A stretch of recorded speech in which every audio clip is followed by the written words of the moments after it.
माँ काली recording studio बचौता Khagaria. झूठे झूठे सच सच कुछ तो बोल गे जाने मन लव अपन तहनी को खोल गे लागै छो तो रहा के करा से डोहाती गे हे गई लागै छो तो रहा के करा से डोहाती गे तोरा लेके हम जइबो अपना डोहाती गे तोरा लेके हम जइबो अपना डोहाती गे झूठे झूठे सच सच कुछ तो बोल गे जाने मन लव अपन कहानी को खोल गे लागै छो तो रहा के करा से डोहाती गे हे गई लागै छो तो रहा के करा से डोहाती गे तोरा लेके हम जइबो अपना डोहाती गे तोरा लेके हम जइबो अपना डोहाती गे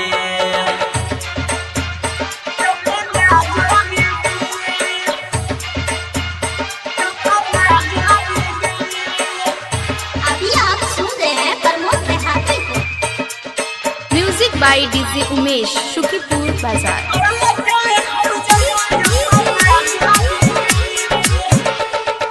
दिल में बसल चिकना के तोरा छरबो हे गे रानी हे गे रानी तोरा पीछा बना के छरबो देखली है कहानी देखली है कहानी तोरे हम जाने मन छियौ गे जाने मन तोरा हम बुझ छियौ जान गे अपना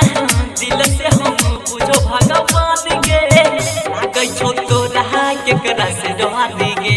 हे गई लागै छो तो रहा के करा से डोहाती गे तोरा लेके हम जइबो अपना डोहाती गे तोरा लेके हम जइबो अपना डोहाती गे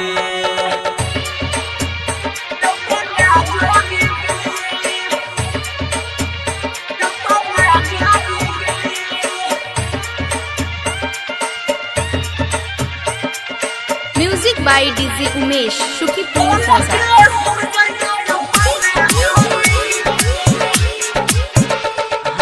तोरा खातिर चाहे जमाना से लड़े पड़तई गे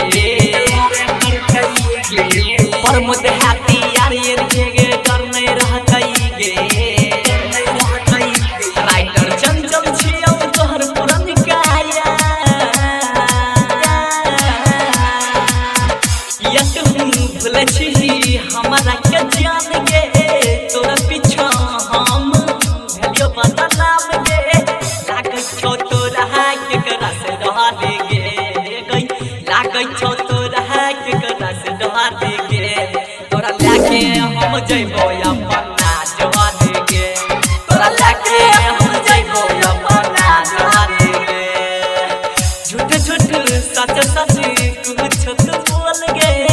जाने मन लव अपन तहनी को खोल गे लागै छो तो रहा के करा से डोहाती गे लागै छो तो रहा के करा से डोहाती गे तोरा लेके हम जइबो अपना डोहाती गे तोरा लेके हम जइबो अपना डोहाती गे। माँ काली रिकॉर्डिंग स्टूडियो बचौता खगड़िया।